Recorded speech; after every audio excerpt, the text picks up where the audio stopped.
How are you doing today, Judy? Hi, I'm doing great. This is Jody Doty from Gig Harbor Right. in Sorry. in Washington State. Right. Can you introduce to yourself who you are to the audience, please? Hi, I am Jody Doty. I'm from Washington State. I am an author. I am a clairvoyant. I'm called, my business is Jody Doty Soul Reader. So I actually am I'm an intuitive reader. I'm a healer. I'm a seer. I have a lot of hats that I wear. But I'm most excited to be here to talk about my books. Yes, thank you. Yes, I read your bio. Is very interesting.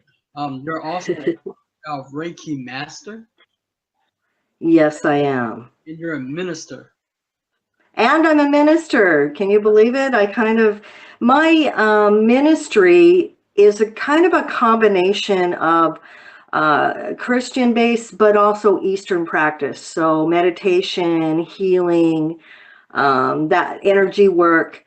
And so the Reiki lent itself well to that as well. So I kind of use a combination of the gifts that I have that I've learned and skills and techniques through my seminary, my church, but also I have embraced the practice of some of the Reiki symbols and using Reiki energy for healing, and so it's really a combination that I use and incorporate while I'm working with my clients.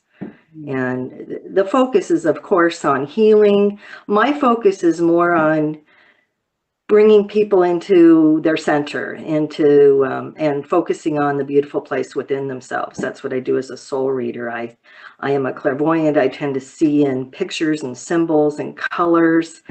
I have lots of the clairs. In fact, my next book will be Just Call Me Claire, signs, symbols, and synchronicities of a soul reader, because I have clairaudient ability. I can hear beings. I can see. I'm clairvoyant. I'm a highly sensitive person, an empath, so I have clairsentience, and I just have a clairknowing. So I have a lot of the intuitive clairs, if you will. And I'm looking forward to getting that book started. It's still kind of writing itself. So Yes. Before we get into your books, I know that for me, I'm a person I love books, but I'm also I during my life I have developed psychic, but it's all off and off. I mean, on and off. I know that I mhm. all have it. I know that we all have it, and most of the world or the average person, I don't think that they understand about the psychic ability. I think they're afraid. I think that it's natural actually to have them. Uh, Everyone has it. yes, that's I do agree with that. I'm not. Uh, um, But here's the thing: how did you get into like your work? That's what I'm interested in. I really your Bible really amazed me. Like it's like really profound. Um, You know, for me, it's a gift of both nurture and nature. I've always had the intuitive gift. It's in my family. My mom has it, my grandmother, my sister. And in fact, my son has it, although I don't think he embraces it. And I think he's like me. When I was a teenager, I kind of rejected it. It was a little bit like, it's so much more, accepted now with all the shows, the Long Island Medium and John Holland and John Edward, who I think my readings are probably the most like John Edward in style, I would say. But I would have flashes. I would see things. I found out initially that I had the gift of seeing clairvoyantly when I was really, I started very early, but I remember it at 5, and I had just started school, and I lived in Hawaii at the time, and this was during the early 60s, when there was a lot of activity, UFO activity, lots of activity on the island. And the first thing I remember seeing was in the cornfield at recess, and it was actually a UFO. It was a flying thing. And I was like, look at that. It didn't scare me, but I noticed that I'm looking at it and no one else in the playground but one other boy saw it, was looking at it. And I'm like, do you see that? And he said, yes. And then I would start asking other kids and they did not see it. And so, immediately when you're a kid, you think there's something wrong with me. But and it was kind of ironic because my dad is a military pilot, so so I went home and said, "Guess what I saw in the playground, Dad?" And he tried to tell me, "Oh, it was this, it was that," but I've never seen anything fly like that, and so I knew it was something different, something special. Also, I would tune in at night. When I was a kid, I had this sense of every night about the same time, my room would just feel like it was getting dark. And it was a little scary to me. I used to just pull the covers over my head. Like in that movie, I See Dead People. It's kind of like that. If I put the covers over, I won't experience it. But I was such an empath as a little kid. It took me years to realize that that was a lava flow. I was actually tuning into the earth energy on Hawaii, and I could feel the energy of the lava flow, the energy of the earth. And I felt it more clearly or more pronounced at night, when I was trying to sleep. So, and that's why I teach kids workshops, because I think as kids, we have these experiences and they scare us, or we don't know what to do with them, or worse than that, we're very much invalidated. Like, no, you didn't see that, or no, that didn't exist, or no, you're crazy. We don't get it. Even now, even as advanced as we are, some of the kids, I have 8, 9, 10-year-olds in my class, and they'll say, I saw my grandma who passed. And my classmates don't believe me. And so it's to validate that we all have these gifts.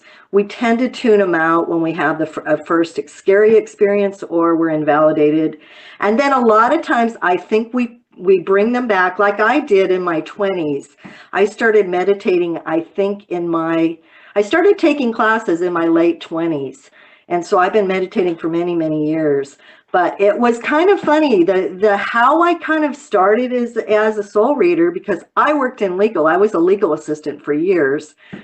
And I also worked, so I've been an executive assistant. I've done that type of work. But I went to see an astrologer. That's kind of how, and she said, you have the chart of a spiritual counselor. And I said, what? I'm a legal assistant. What are you talking about? I'm a paralegal. And she said, you're not really logical. And I said, I always thought I was. She said, no, you're intuitive. And if it's meant to happen, it will. And I kind of tucked that away, went on my way. And I just had kind of an epiphany. One August morning, I just woke up and I felt like something really important is going to happen today. I'm supposed to pay attention. For me, a lot of my visions, a lot of kind of nods from the universe tend to come when I'm sleeping or in my dreams. But anyway, I went to work like a normal day, and at lunchtime I was in downtown Tacoma walking along, and all of a sudden a sign was on a pole, and it blew off and blew into my chest. And I picked it up, and I just, I was like, I don't know what this is. So I tried to put it back on the pole, and it wouldn't. And so I put it in the trash. And then the wind picked it up and it blew it into me again. So then I'm really curious, what is this? And it was an invitation for a healing workshop, spiritual healing workshop in Tacoma that happened to be that night. And I thought, this is a sign. Now, I've always paid attention to signs and symbols, just because I think I've always just had a strong certainty about my God, and that you always want to pay attention. And so I went to this free workshop, and I was the only one that showed up, so I wound up having a reading. And that's kind of how it started. I had a reading where someone looked at me and they saw things about me that there's no way they could have known. And it's because they were using their gifts to read me like a book, which is exactly what I do in my soul readings. I look at you, I look at your pictures, because the pictures are kind of like a scrapbook or a photograph book, like a flip book. And so when I read, I see pictures. And the great thing about it is I have a lot of matching pictures. So it's a great healing for me to both to help somebody see where they are. And that's what I like to do in my readings. Where are you in your spiritual cycle? Are you starting something new? Are you in the middle? Are you finishing? A lot of times people come to me when they're in a big transition because it's a little scary. The last 6 weeks of a spiritual cycle, I call the Grand Purge. It feels very chaotic in your body, but it's very exciting in spirit, because a lot of times you're shifting, raising your vibration, and you're getting ready to make change. And when you make change in your body, it definitely, or with your energy, it definitely has a corresponding effect with our bodies and our relationships. So at the end of a cycle, for instance, you may change jobs, you may lose a job, you may have a relationship go by the wayside because you've raised your vibration and that person can't be where you are. But you also attract to you other people that are like you, that, you know, that are of that same vibration. And it's actually such a positive thing as spirit. In fact, spirit's always a little ahead. I often tell people you're already in what I call spiritual kindergarten by the time you're kind of finishing out the last 6 weeks of a cycle. And in my experience and in my seminary, my training and my learning, it generally takes about 6 months to process from the time we put a vision up or have a spiritual lesson we want to learn. It generally takes the body about 6 months to process it or to have it manifest. And so we definitely go through, a lot of stages in that spiritual, bringing that awareness to us and what we want to create and how we attract it to us, and how we take our past. I also do a lot with past lives. I'm not very as much focused on future, and I think a lot of readers aren't, because you can create that. Your future is, the future I see today may very well be a different future tomorrow, because you meet someone, you read a book, you're inspired, something happens, there's free will and there's change. So I don't hold on to future very long, but what I like is right here, right now, having you in your body, because we have bodies here to process through and bring through. And, so I really am about bringing you to your center, helping you kind of see where you are in your process and see the beauty of you, because a lot of times we're so focused on the physical, we forget we have this beautiful inside, this soul that's within us, that's actually supposed to be driving us. But a lot of times we pay attention to the logical side and we don't listen to the inner wisdom that's screaming at us. Hello, slow down, pay attention, stop. Meditation's the best way, I think, to kind of get in touch with your body. But that being said, everyone meditates in a different way. There are some people that do not do well sitting in a chair and tuning in and meditating. Some people are much better swimming or walking or gardening or dancing. All of those things, the main thing they all do is bring your awareness to the present and hopefully within your body, where you tune out everything that's going on around you and really tune into you and your sacred space and your connection with your soul. My belief is that we have two main agreements in this lifetime. We have our agreement with our body and our soul, and our soul and our God. Those are our two main ones. Anything with anyone else, I always say, is gravy or lumpy gravy. So if you can connect with your soul and really know who you are, everything else flows from there. Okay, thank you so much. Wow, that's that's a lot of to take in, but I do agree with you with I think that most of the time the world focus on the physical, right? And they don't see the spiritual realm or the other realm, right? They don't. Right. I Until something happens. If there's a death, if there's something, a lot of times people in a transition, when something big happens, then they pay attention instead of kind of every day. Every day I try to ask my body, what is my, or I just ask the question when I wake up, if I can, what does my body need from me today? What does my soul need from me today? And that helps me tune into both just right off the bat. And then I just pay attention to what comes, words or symbols. Yes. Speaking of which, I do believe in aliens. the a lot of people, my peers or the millennials, for me, I believe that there's because I experience astral projection. I don't. And most people think that's weird, but Yes. I believe that after that we die, our what was it, the astral body, whatever. Well, Right.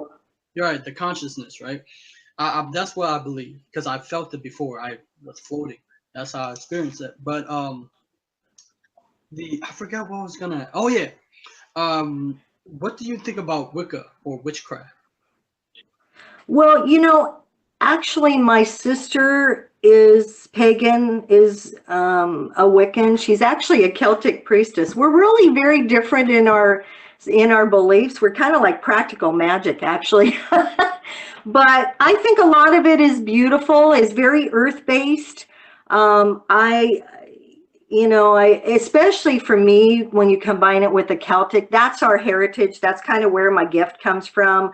I'm both Bohemian, Czechoslovakian, so I have kind of that Bohemian, but I also have the Irish. I call these my Irish eyes, and my sister's the same way. But I love some of in fact, my sister had a pagan wedding, a steampunk pagan wedding. My sister's a very interesting person, but I love the ceremonies. I'm very earthy. I'm very connected, which is funny when I say I see these other things. I definitely have experienced other realms, other things. But for me, I'm very earth grounded, and I like some of the pagan practice that really honors the earth and honors each other. So I think there's just room for all religions. Everyone comes to their source, comes to their beliefs, comes to how they feel about themselves in different ways. And that's just one way, and it's a beautiful way. There's a lot of beauty to it,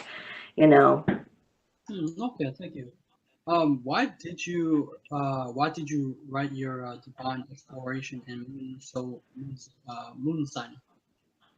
I'm sorry, I had a little trouble hearing you. Why did I write my book? Yeah, your book, your divine exploration. Oh, my Divine Explorations book. Yes, that was interesting. I actually saw the book in a dream. In my dream, I was holding the book up, saw the title, and I was on a radio, like a podcast, and I actually did a podcast for a year by the same name, Divine Explorations. And so when I saw that, I woke up and immediately I wrote the title down because I knew I would forget it. And I paid attention to that. Apparently, I'm supposed to be writing a book. This happened to me when I went to seminary, too. I actually rejected it for a long time. I had taken every kind of spiritual class, and I did a very intensive 2-year seminary that, utilizing your gifts. But I signed up as soon as I had the dream, because if I see myself doing it, I know I'm supposed to. That's just how it works for me. And I pay attention to that. If I get a message, I pay attention to it very strongly. So I saw the book in a dream. I have only been writing 3 years. It's really interesting. I think what really precipitated a lot of my writing was that I did a meditation daily, as I do, and I meditated on creativity. And in my mind, I said, I don't paint, I don't draw, I'm not very creative. I had a very limited view of what creation is. And all of a sudden, boom, I had the message about everything is creative. Every moment's a creation. Your hair's a creation, your body's a creation, what you wear's a creation, your connections in the, out in the, everything is. And so to let go of that limit, and as soon as I let go of that limit, words started pouring in. I would get messages through my meditations on the divine, and they would come through. And what's funny, a lot of people sit and write at their computer. I sat with my phone, and I would just in the recliner with my coffee, and I would write whatever came through. And I initially started posting on my Facebook page. So that's how I kind of first started writing. And then I shared some of my writings, and my family's like, you should get your writings out there. So I shared some on a blog, and a gal on a Facebook page, a pretty big page, picked up my writings. So I started my own page, and this was back in 2015. And And then I started adding it to posters. And so I have a Meditations and Musings by Jody Doty page, and that's where a lot of my writings came from. I would have the writings, I'd put them into a poster. So by the time the dream came, and I happen to have a very close friend, Kelly Fitzgerald, who's my publisher. You know, she really kind of helped me. But by the time I had the dream, I knew I could just I was prolific in my writing. It just poured through me. And so I just took a lot of the pieces and put them together for my book. And then, ironically, I did wind up having that podcast, and I did one show where I was holding up my book and sharing it on air. So my dream, it really is a dream come true, literally. Yes. And it's soulful poetry. It's not all, you know, my poems are short. Somebody asked me, why are your poems so short? I don't edit them. As they come in from the divine, I just put them down the way they come. And some are longer, some are shorter, but they're all about life. A lot about nature, some of the writings are what I call soul writings. And they're where I tune into someone's, just as I would in a reading. I've had people say, can you tune in and do a soul writing? And I would tune into their soul, and the words would pour a description of them. And so some of them are soul writings. It's really interesting.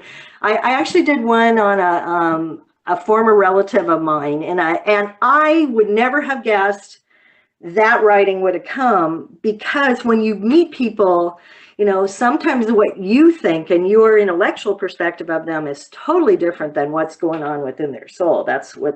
And so when the writing came out about her, it was a much deeper, much different person than what she presented to the world. And she cried because it touched her. It was really the essence of who she is. So some of the writings are soul writings of people, and some of them are just my connection with nature. Okay, thank you. So how does it feel to, how does it feel to become an author? How does it feel to, I'm sorry? To become an author. You know, it's pretty exciting. I had actually, before I did my own book, I had written a couple pieces. My first publication came in a Jody Chapman book called 365 Ways to Connect with Your Soul.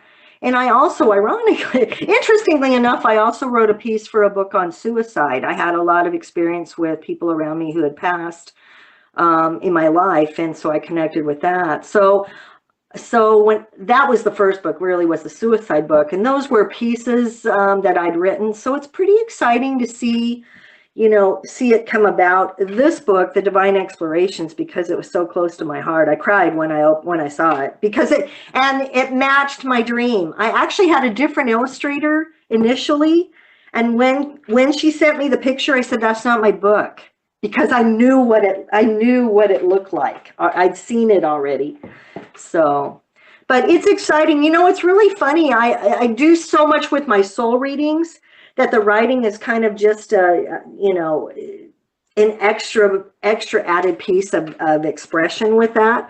But I was in a shop doing readings, and someone came in and I introduced myself, and they said, you're the author. And I went, I'm an author. So I think still sometimes I don't always own it as much, but I'm very proud of it. And I think a lot of it, that is because the writings come so through the divine. They're so channeled that sometimes, I mean, even this morning I was kind of looking through and I don't remember writing that.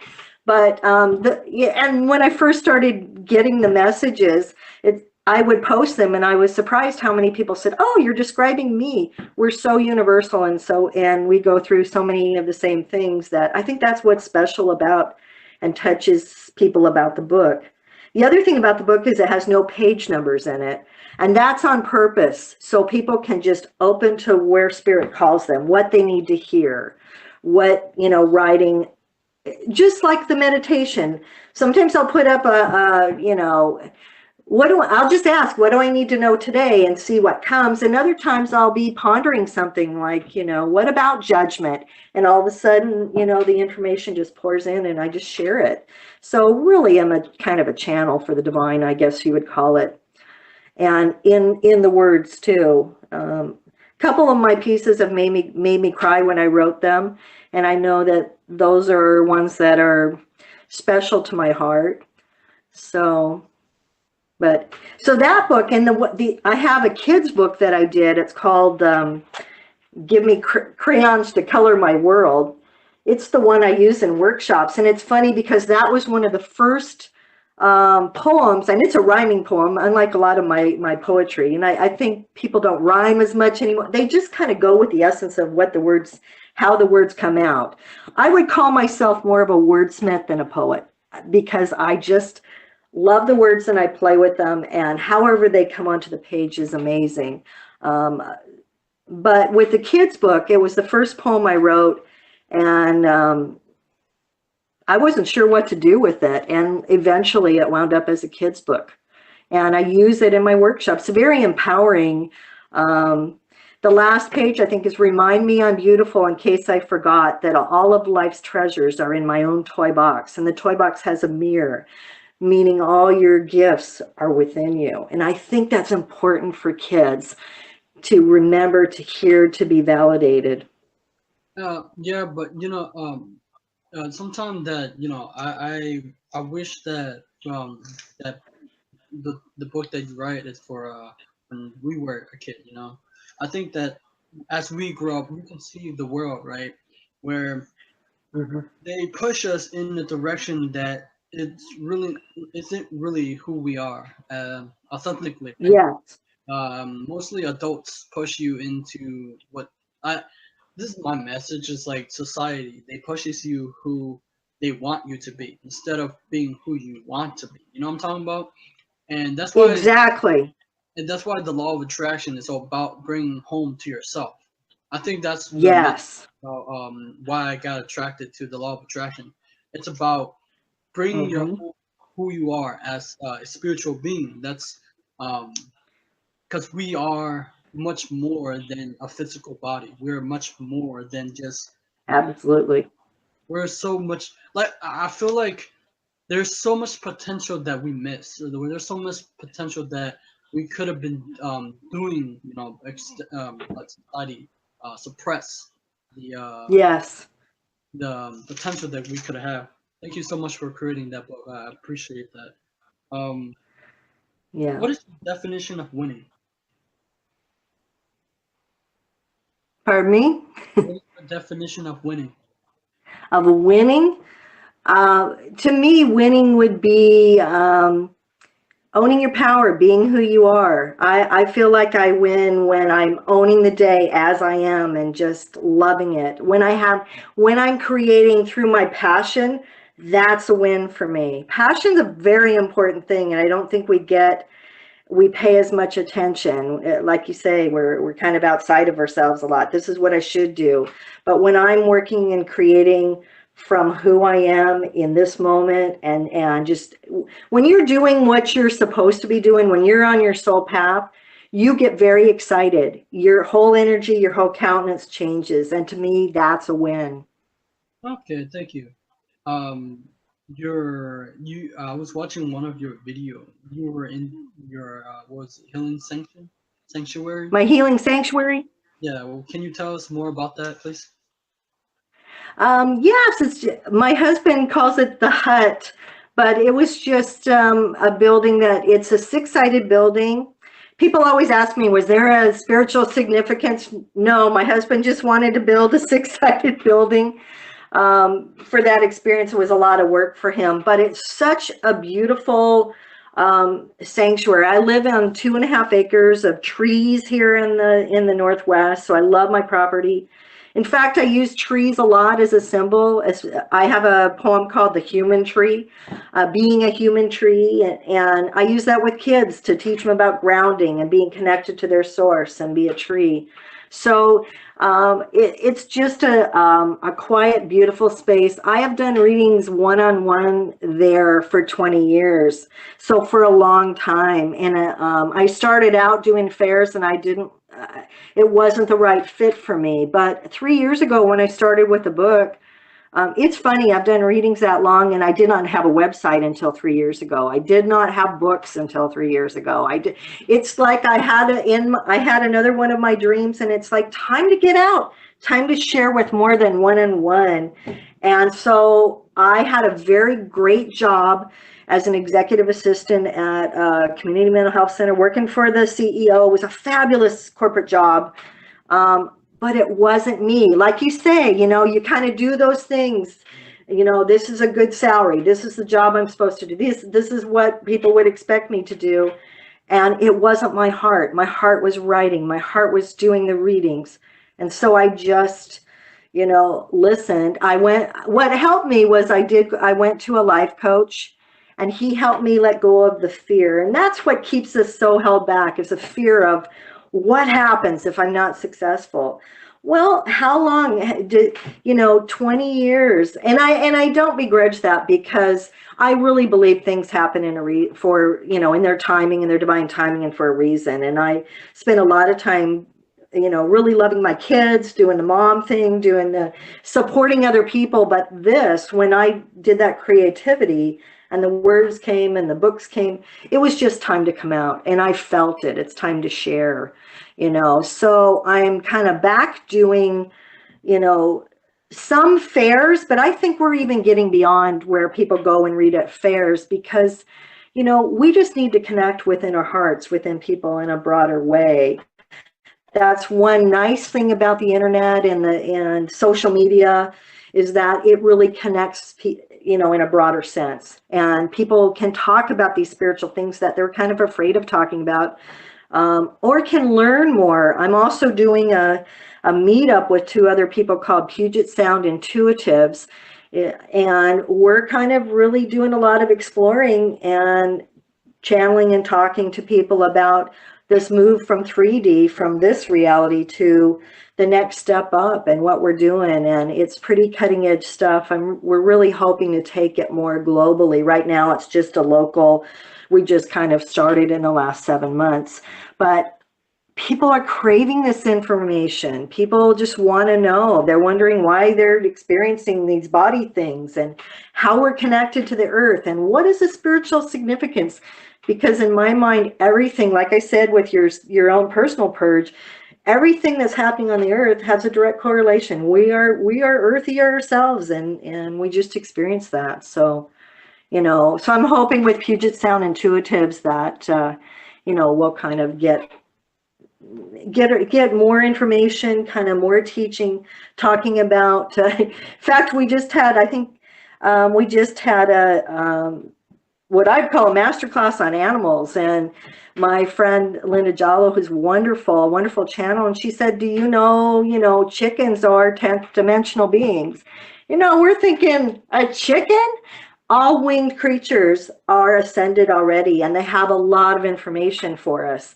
And chickens are amazing. And then I saw that video about them bringing chickens in to the nursing home, for older people. And I thought, isn't that interesting? Because, it's helping to calm them, but what else is happening? To me, I always look, what's the spiritual significance?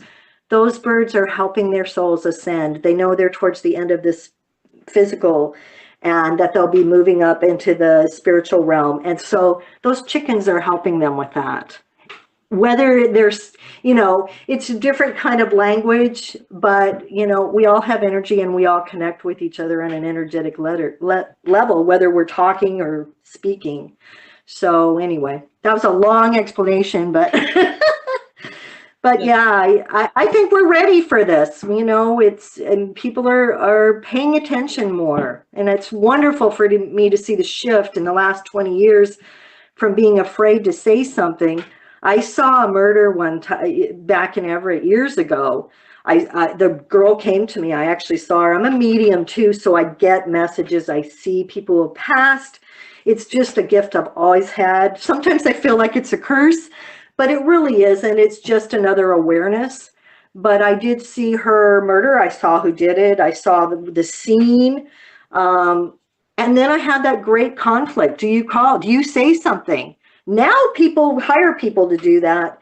In my mind, it was a little fearful, but I always, whenever I have a question, I just ask my God, am I, and she said, no, don't worry about it. My body will be found tomorrow. But I was supposed to help her move on. I somehow was, I see us as frequencies, and my son happened to be staying in Everett at the time with his grandma, and I was thinking of him. So my mind was tuned into Everett, and it's like that channel opened up to where this girl goes, oh, she's tuning into my area and she can see me. And that's how it, it's so interesting how messages and how energy works and how we connect. It's not always what you would think. Or in a way you would think, but now it's much more. I'm excited that the kids that are coming in now already have a lot of their memory. I have a lot of people with, for instance, a 4-year-old that said, remember when I was the dad and I drove a truck and you were my kid? He's remembering his past life with his mom. And it's kind of hard as a parent, my advice was just remind him that was that lifetime. I'm still your mom in this one. You still got to do what I say for now. But the kids are already so amazing coming in that they just, that's what I think is exciting. They're coming in at, it feels like an awful time on the planet. There's all this turmoil. There's all this change. And of course, we created that. We asked, for change. And maybe we weren't specific enough in how we wanted it. But the kids are coming in because it's like, oh, what an exciting time. So that's the difference in spirit or in body, where we get afraid, we get tuned into all this stuff. Whereas in spirit, you see the energy, you see the excitement, you see the potential, and, and then bringing that through into a body, incredible. Yes. Thank you so much for that. I like the way that you're very open, and you're very open-minded as a person. I watched a couple of your video. You have this sense of energy, this life within you that you express. I saw it through your video, and I was amazed by the expression that you have. But also, I would like your help a little bit, right? Sure. Because I'm uncomfortable of saying it, and it's what I'm trying to do is, I see a lot of pain, I see a lot of suffering. A lot of people Yes. going. I can't stand it anymore. It hurts me, and I try to help people in the law of attraction. I know that there is energy. I know that, and I know that we're all connected. But there's much more than just that. My message is like, it's not. I asked you today that because there was one lady who's really called herself a psychic, but as you listen to me, and I'm grateful for that you listen. I I I appreciate you that much. Um, but she didn't really listen to me as in like who I am as a person. Knowledge saved me. But also during 2013, the you heard of the where the end of the world 2012 thing, but Sure. yes, and the consciousness rise. That Right. 2011 and 2013, that's when I was going through the dark night of the soul. I don't know if you know the dark night of the soul. Absolutely. Right. Mm-hmm. And that's when my soul was yearning to find more of the illusion of the world. Right. It shattered the world where we live in. We're not living in a finite world that we think it is. It's vibrating at a certain frequency. And I know that, but also I think that we're living in a world that is trapped, right? Where they call it the matrix. Yes. Yes, and they're trapped. And my message is that there's a certain right information too. It's not we live within, that's nature. Because I come to understand it's also nature. Like when we say within, that's nature. I can see it. Like when we put Yes. yes, but there's certain information that if we don't know this, it could hurt you. Like kind of like legally or financially, that could hurt you too if we don't know it. And that's my message to for people. I'm more right brained. Like you, I can Yes. see right brained, and I never knock on anything. Like I'm more open. I can feel people um when they're emotional. I can feel them. when they're sad, I can feel them. Right. Right. You know, You're very empathic. right. And that's not my message is to be able to say there's just more, to be open. How can we, because there are people who are saying they ascend, but they're not grounded as in truth, to be able to, because you know that there are beginners who come into this, and that's what I'm trying to, Yes. and so how can I help them, like, without, like, you know, You know, I, I know it sounds very trite, but the best way to help people is to really own your own energy, really be who you are, because that is so empowering and they will match that. It gives permission for others to do that.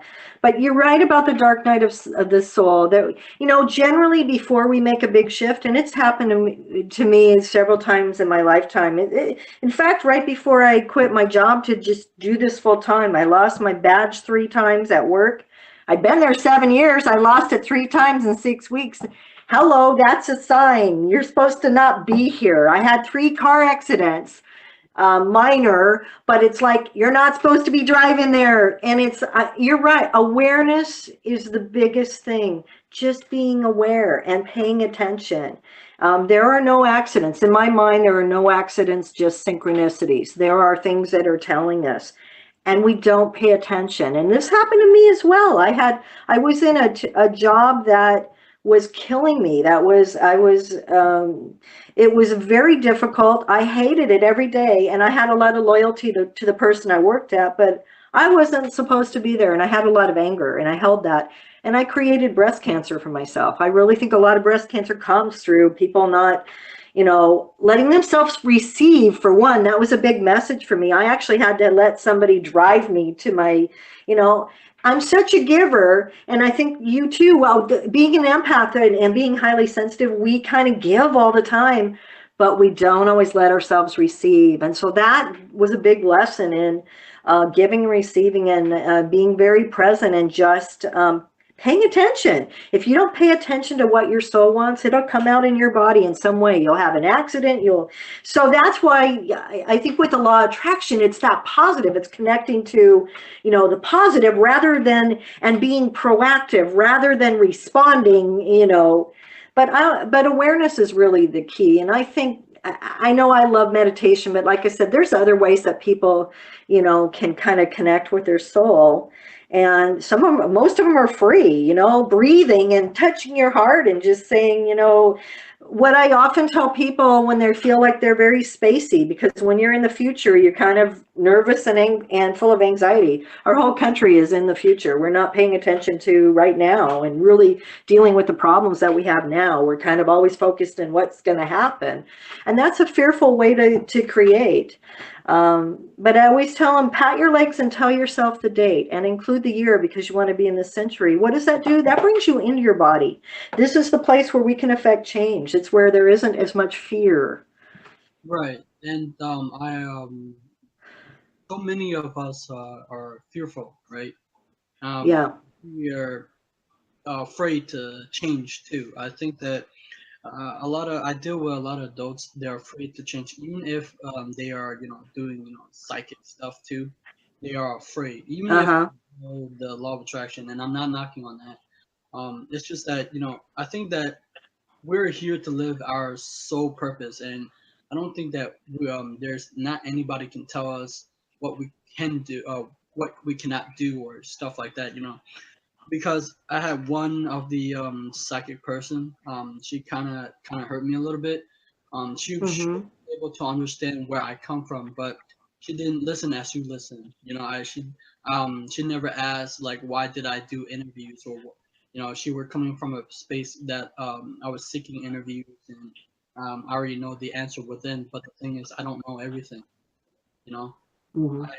that's one. It's kind of hurt me because it's always been my dream to be able to interview people like you, like an author, um, people who do amazing things that can help the world into a better place. I think that's my mission. Um, but That is. and it was kind of You're, hurtful, but it's okay. Um, but but how can we express ourselves through our gifts? As you express yourself through your gifts. through your gifts, just like you're doing. You know your soul, you know this is what your passion is, what you want to be doing. Let go of the fear and just do it. It's so easy. It's like Nike, just do it. It's so easy. It sounds so easy, but you know, so much of spirituality and so much of connecting with your soul, it's very simple. We complicate it. We overthink it. We come up with fear. Just do it. You know, when I just quit all the worrying, quit my job, just started doing what I loved, everything fell into place, and it happens that way. Do what you love. Know yourself. That is really the biggest thing that where I think we get. Um, as you were talking earlier, I had that vision. I had a man come to me for a reading, and it was during the time of 9/11, and he had been in the military for years and years and years. And when I looked at him, I said, you know, you are one of the most peaceful, beautiful souls that connect with others. And yet you're in a profession that's really broken your heart and broken your soul. And he said, well, my dad did it and my grandfather did it, and it's in the family. And I said, but it's not you. And he cried. And he knew this is my soul. This is not who I am. And I think that's where we get caught up. We know, we just have to set aside the fear or the judgment of what other people will think. And I think that's a big thing too, you know, and just go for what makes us happy, who we are. And that's one of the things I love about doing this, is that, you know, I see through this gift, through this God-given gift, I see who you actually are. And how can you do it? Be who you are. We all should be trying to just own who we are and let ourselves express through that, whether it's, you know, driving a truck, whether it's writing a book, whether it's interviewing, whatever it is. If that brings you passion, that's what you're meant to be doing. And you know it because you can feel it in your whole soul. It makes you happy. It brings you joy. If it's not bringing you joy, if it's not making you excited, if it's not making you just a little scared, you know, then that's not your purpose, you know, and you don't grow when you don't take that risk and you don't jump out and try it. And I know as well as anybody, you know, here I had this amazing career and very well respected, did a great job, and fortunately I had a boss who worked with me, who I worked with more on a spiritual level at the end, because he got very sick and I kind of wound up helping him do some healing work. So I probably was much more effective as his spiritual healer and counselor than I was as his executive assistant. So, and he knew that's what you're supposed to be doing. So when I went in and gave notice, he cried and he said, why would I keep you in a job where you're not using your gifts and doing what you're meant to be doing? And that's what we do ourselves. We keep ourselves we lock ourselves in jobs because of the money, because of the expectation of others, because of, you know, it's kind of our perfect picture. This is the way we're supposed to be, instead of this is who we are. Right. Thank you so much for that. You make me feel like I can really do it. But you know, the truth of the matter is I'm actually scared, because what I'm trying to do is I'm trying to put out like a message that is hard to hear. You know, sometimes people don't like it, because I had one lady, like I said, like the psychic lady, she she she didn't listen why, you know, she was pushing against knowledge. It helped me, it saved me, it's also bring me awareness about spirituality, about who I am. Yes. And she said knowledge is limited, but it's not like we have knowledge everywhere on Google now. But I, imagination is good. That's where it help too. But you know, that's what I'm afraid of. Like, I want to be able to, because I was in special education, right? And the world that Yes. we live in, the school tell us that this is the right knowledge, but it really doesn't help a person. So many of people who go into No. attraction, uh, they only focusing attracting the object instead of working on their internal guidance or internal being, right? And that's why I try Yes. help them and understand about to utilize the brain too, also, because I think once we understand ourselves, we can do great things. We don't have to be bondage by the limitations that we set for ourselves. You know, Right.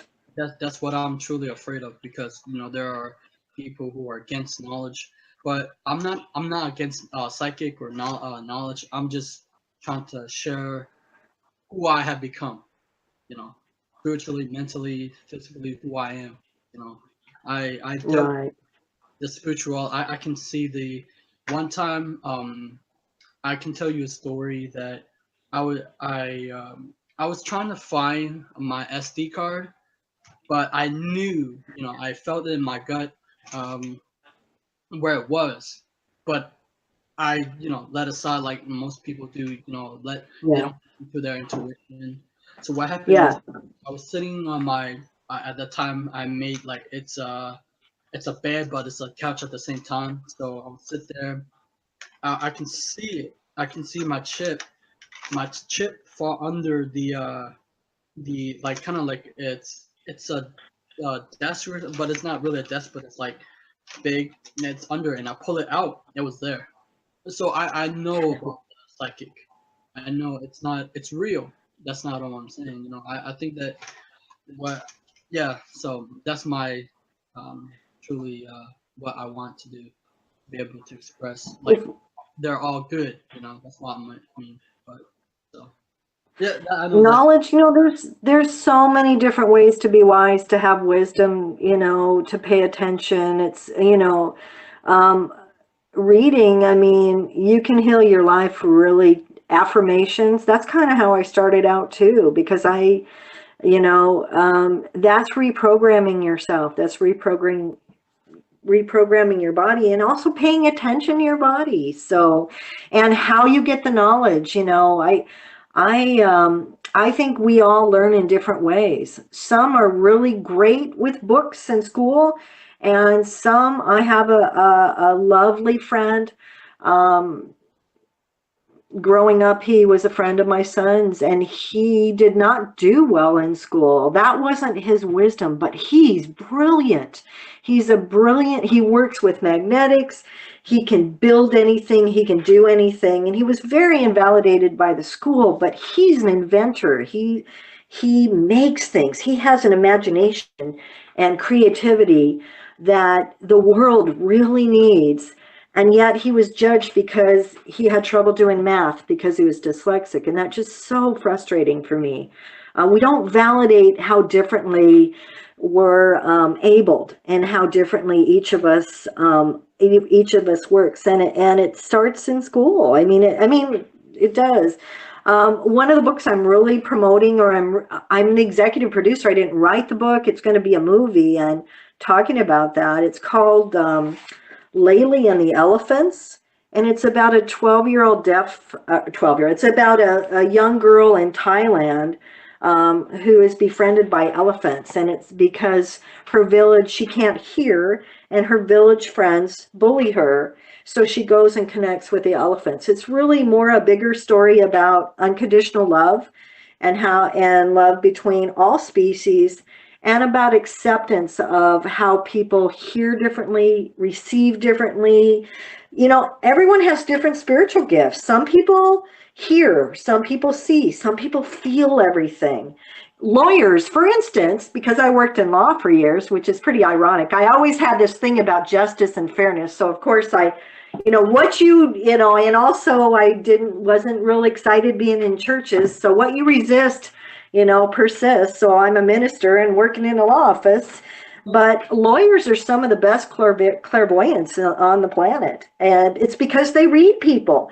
We just don't call it that. And I think people get hung up in the labels, but you use those gifts. And, people that work with flowers, that design, they're using the gifts in their hands, and they're using their third eye, their creativity, their dreaming, and using their vision. I mean, everyone does it in a different way. And yet we don't validate that.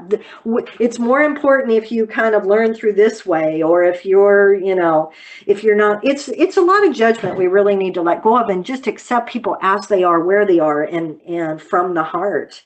Right. Thank you so much. Yeah, yeah. What? what starts that's the whole reason why my mission and passion in life is to be able to change the view of teachers and special education teachers. Hopefully I can do that, because as you say, there's so much to start with school. I wish that school didn't push you to be this type of thing that you aren't, like you were talking about. He's a true genius. That's a genius right there. And Yes. sometimes we don't see that gift. But sometimes because of society, they tell you to be this certain way, but inside you can't be that way. You have to be this way because you know it, right? And Yep. so We label. He's ADD. My son was labeled, and my son is a very divergent thinker. He's a very creative thinker. And so when he's sitting in a classroom, the teacher would say, would tell me he's not paying attention. Um, and yet, this is the same kid who went to a Huskies game with his uncle, did not say a word during the whole game. My brother's like, I don't think he really liked it. And he came home and he told me every detail of the game. He took in everything. And what we saw and what the teacher saw is someone who isn't paying attention, and he's seeing everything and feeling everything. He has probably more awareness of what's going on than the teacher does. And to value that and really pay attention to how we all work differently. yes, that's true. We're all different. That's why we learn differently, and we utilize our creativity differently. Um, Yes. because I'm actually right-brained because I keep telling myself that. I used to when I was a kid, I used to draw a lot. I used to draw a lot. I stopped doing it because I wanted to be able to do my mission in life, at least to help people become aware of their gift, their potential, and who they are as a person. Um, Yes. yes. What I'm saying, I'm trying to see. Oh yeah, I think we can get. How did you overcome? Did you have any fear of writing the book, and how did you overcome it? Of writing the book, no. I think the thing about me is once I have so much certainty. If my God showed me I'm supposed to, it's here, then I just trust that. I believe that. And I think that's where we get in trouble is we hear that we have that little voice inside that says, you should do this. And we go, no, maybe I'll do that later. Or, yeah, I know I'm supposed to do that, but I'm not. For me, I've really learned to just go for it and say, okay, I'm just going to write it, and it just, once you put your attention to it, the energy, for me, it just became a passion, and it's a love. And when you love doing something, I was waking up at 4 a.m., meditating, writing, working a full-time job, and then coming home and doing posters and doing more writing. And I'm not sure how much I slept. And someone said, aren't you just exhausted? And I said, no, because I'm doing what I love, and I'm energized. When you're doing what you love, you can just, you just go with it. You go with that passion. I kind of let go of the fear. I think we sometimes have fear of succeeding, fear of change, fear of what, who, the biggest fear I think a lot of us have, or what are other people going to think about it? And who cares what, if you're doing what you love and it's your God-given gift and your soul's purpose, it doesn't matter, because really you're pleasing you and your God. And like I said, those are your two big agreements, your soul and your body, and your soul and your God. And if you're doing that, everything else is gravy, or lumpy gravy. Everybody else can, and if we allow others to do that too, is what a world it would be, instead of a lot of judgment and a lot of forcing people to be who they aren't, and trying to find who they are. It's kind of funny. One of my most popular pieces, it's a very short piece in the book, but every time I post it, it just gets, it's called Recollection. It's really short. I'm going to read it for you if you're okay with that. She went about collecting pieces of her soul that were lost, taken, and scattered about the universe, until at last she became whole, a beautiful mosaic of self-love and forgiveness. And with that, she began the next chapter in the masterpiece that is her life. And I think that's what we do. We kind of scatter ourselves and forget who we are. And when we start to bring back those pieces and really get to know ourselves and who we are, then there is no fear about just being that person. You just become that and let yourself be who you are, as opposed to trying to be something that other people want you to be, or what's expected, or, what's the proper thing, and be miserable. Ah, yes, thank you. Can you do a like a book review on that?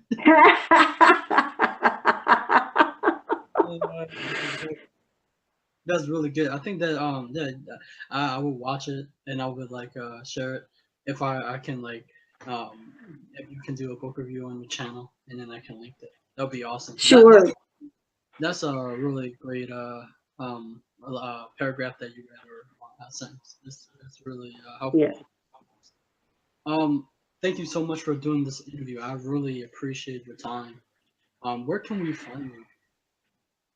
Oh, sure. You can find me on my website. That is jodydoty.com. So it's JODYDOTY.com. Woman with the rhyming name. And the books are all on. I actually have an author's page, Jody Doty, on Amazon.com, and all the books I'm in, my own and some of the ones I'm in, are on the author's page. And so you can find me on my website, and you can also find me at Ibby Lane Press. And if you just Google Jody Doty, I pop up in my meditation page on Facebook, which I'm very proud of. It just hit 32,000 likes, and it's all my own individual writing. I share a few quotes, but mostly it's my own. So I'm very proud of that. And again, it's just messages from the divine that are meant to be shared. And if they resonate with people, that's just a joy for me. Thank you for sharing your gift. I appreciate that. That if we would be able to do more of that, or more of our gift, I think that the world will become a better place. Absolutely. Thank you for taking the time to interview me, and thank you for the invitation. It's a joy meeting you.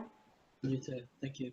I will, guys, subscribe to my channel, like my video, and I'll see you next time.